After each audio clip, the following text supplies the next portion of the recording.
제가 부정선거에 네. 대한 거를 말씀을 어제 그렇죠, 아침에도 그것도. 드리고 했는데요. 이렇습니다. 그 개통도, 네트워크 개통도를 찍었단 말이에요.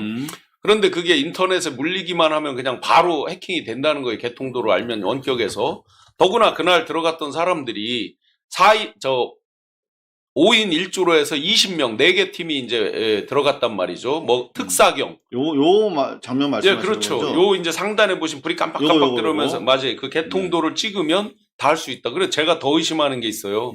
그러게 왜 이걸 찍나 저도 궁금했거든요. 선관위는 이렇게 말을 했잖아요. 인트라넷과 인터넷이 분리돼 있어서 외부 해킹을 할 수 없다는데 국정원 때 이미 이걸 열고 한번 해봤잖아요. 시연을. 요거 좀 더 인서트를 주세요. 네, 지금 요 부분이 지금 네트워크 개통도를 찍는 것인데 그걸 왜 분명히 찍어? 뉴스 기사에 뭐가 보시면 필요하니까 찍는 거지. 예, 전문가들의 인터뷰가 나와 있어요. 이미 저 개통도만 봐도 원격에서 다 해킹이 가능하다 하는 거. 그 다음에 예를 들어 특정 중요한 사진이네 그럼 이게. 그럼요. 그럼 박선원 의원이 직접 인터뷰를 한 게 있어요. 전문가들 인터뷰도 있고요. 그리고 그 숙주를 심어놨다 그러면요. 특정 조건에 작동할 수 있는 숙주가 있다 그러면 그건 인트라넷에서도 숙주는 작동하는 거죠. 그렇지. 특정 안에서 조건이 오면. 가만히 있다가 어떤 상황이 되면 네. 그러니까 실제로 지난번에도 보면은 그 유럽에서 이스라엘이 핸드폰 안에 있는 그래서 원격으로 다 조정해서 요인들을 한 명씩 핸드폰을 폭파시켰잖아. 이것도 네. 핸드폰도 통화를 안 할 때 인터넷인 거 아니에요? 그럼요. 따지고 보면. 네. 통화할 때 인터넷 연결되지만. 이 상태에서 작동을 시킨 거 아니야. 네. 그러면 어떻게 이게 안전하다고 말할 수 있어요? 맞습니다. 그래서 이 부분의 그 당시 방첩사에서 들어간 방첩사의 일종의 이제 그 디지털 포렌식 전문 요원들이 들어간 거거든요. 특별사법 경찰 왜 들어갔냐 그들이 정보사는 자기들이 이걸 서버를 강제로 들고 나올 권한이 없다. 그러니까 요청을 하니까 특사경 영장 없이 압수를 해갈 수 있는 사람들을 들여보냈단 말이에요. 그런데 더 놀라운 대목이 있죠. 10시 30분에 중앙선관위 앞에 와서 딱 윤석열이 31분에 발표하자마자 계엄을 발표하자마자 거침없이 2층 딱 이 장소를 간 거거든요. 사전에 다 알고 있었어야 돼. 다 파악을 하고 직원들 휴대폰을 다 뺏었고 이 장소를 갔단 말이에요. 근데 우리한테 공개된 건 요 사진만 있죠. CCTV 전체를 까보자 이거죠. 어떤 장면이 있는지 전체로 오픈된 적이 없잖아요. 맞아요. 그러고서 선관위는 계속해서 공정하게 관리되고 뭐 우린 철저하게 한다라고 얘기를 하고 있어요. 알 수 없죠.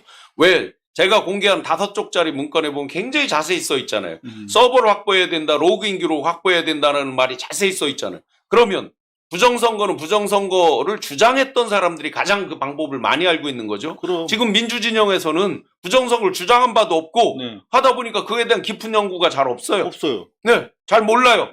근데 그들이 아주 거의 논문 수준으로 자세히 써놨단 말이에요. 그렇지. 각주까지 달려있어요. 제가 뒤집으면 부정선거를 할 수 있는 자료가 되는 거죠. 그럼요. 네. 잘 알고 있다는 뜻이거든요.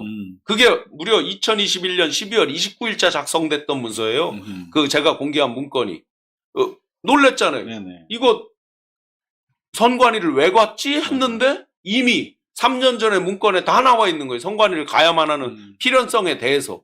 그러니까 그러면 놀라운 거죠. 미리 이 사람들은 다 준비를 하고 있다는 거죠. 지금 가시적으로는 뭐 부정선거는 있을 수 없다라고 결론이 난 것처럼 보이지만 네. 법원도 그 내용을 인용하고 있지만 부정선거가 불가능하다라고 하는 것의 결론에 도달하기까지 과정에 얘들은 다 알고 있는 거야. 그러면 네. 부정선거는 아니지만 선거 조작을 할 수 있는 조작을 할 수 있는 방법은 여지가 있다. 네. 알 수도 있고 이미 깔아놨을 수도 있지. 예, 특히 사전선거. 그래서 제가 어제 아침에 이제 이런 경고를 드렸죠.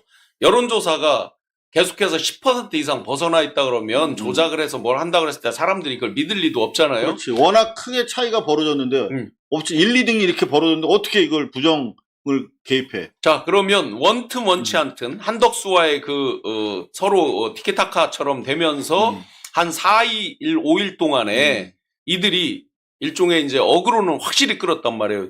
구글 트렌드를 보시면 지금 누구나 검색할 수 있습니다. 이재명, 김문수 이렇게 쳐보시면 2배나 4일 동안 김문수 씨가 높아요. 그러더니 오늘 한길리서치라는 데서 여론조사 냈죠.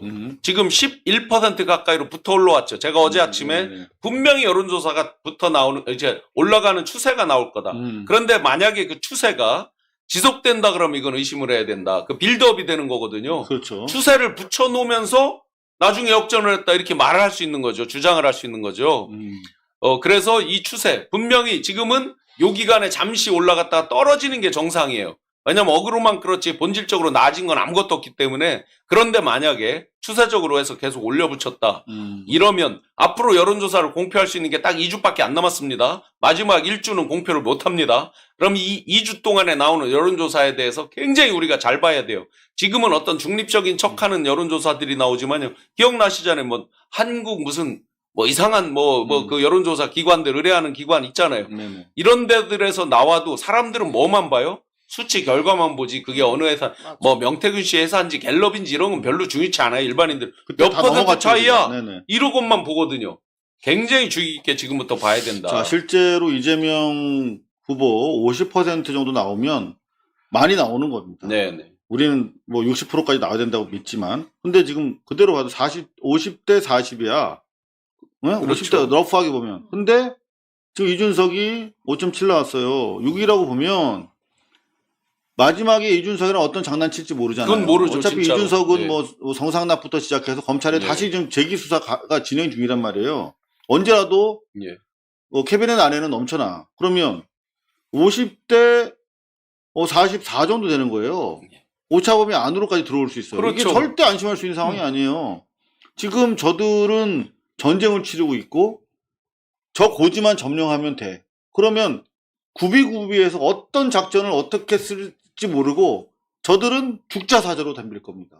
권성동, 네. 권영세가 그랬던 것처럼. 그리고 잠시 우리한테 착시를 일으킨 게 있죠. 뭐냐면 다 내란 동조 세력이고 내란 공범 종범들인데 마치 김문수가 쌍권을 물리쳤어요. 내란의 핵심 친윤하고 찐윤으로 있는 쌍권을 물리쳤다. 그러니까 마치 김문수가 의인인 것처럼 그렇지. 다 같은 악인이고 정당 악당인데 민주화의 화신이야. 네, 마치 이들을 몰아내서 어떤 내란 세력을 몰아냈다. 황당하게 잠시 물론 이제 많은 사람들이 다시 정상적으로 다 돌아오지만 약간의 착시가 이 기간에 있었기 때문에 이런 것들을 이자들은 이제 이거를 그 착시를 고착화시키고 싶은 마음이 있을 것이고 그렇죠. 그래서 이런 걸 절대 속으면 안 됩니다. 네. 그래서 요 추세 여론조사는 그때그때의 멈춰진 게 중요한 게 아니라 흐름 추세거든요.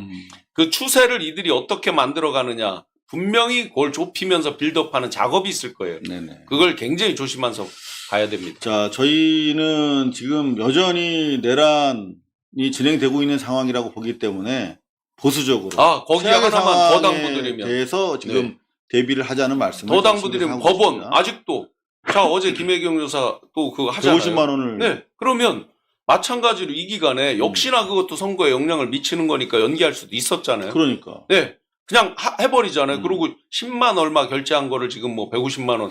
보통 1심에 150이면 2심에는 어떻게 돼요? 80이죠. 80이죠. 네. 그게 우리가 상당히 많이 봐온 그럼요. 관행이잖아요. 공식. 실제 뭐 네. 그냥 관행은 아니고 하여튼 그게 현실이었잖아요. 그렇게까지 하고 그러면 법원, 검찰 지금 우리 편입니까? 그러면 지금 현재 기득권 이 키를 누가 지고 있어요? 이주호가 지고 있죠. 자, 여전히 내란은 진행 중이에요. 맞습니다. 우리가 기득권이 아니에요. 네. 우리가 지금 압도적으로 다 이긴 것처럼 착각하면 절대 안 됩니다. 맞습니다. 그들이 지금 아직도 뭉쳐져 있다고 보는 게 맞고 보수, 범보수 카르텔, 거기에 사법 카르텔, 검찰 카르텔 다 여전히 그들이 뭉쳐 있다라고 전제를 하는 게 맞습니다. 네. 전제 정도가 아니라 팩트죠. 네. 네.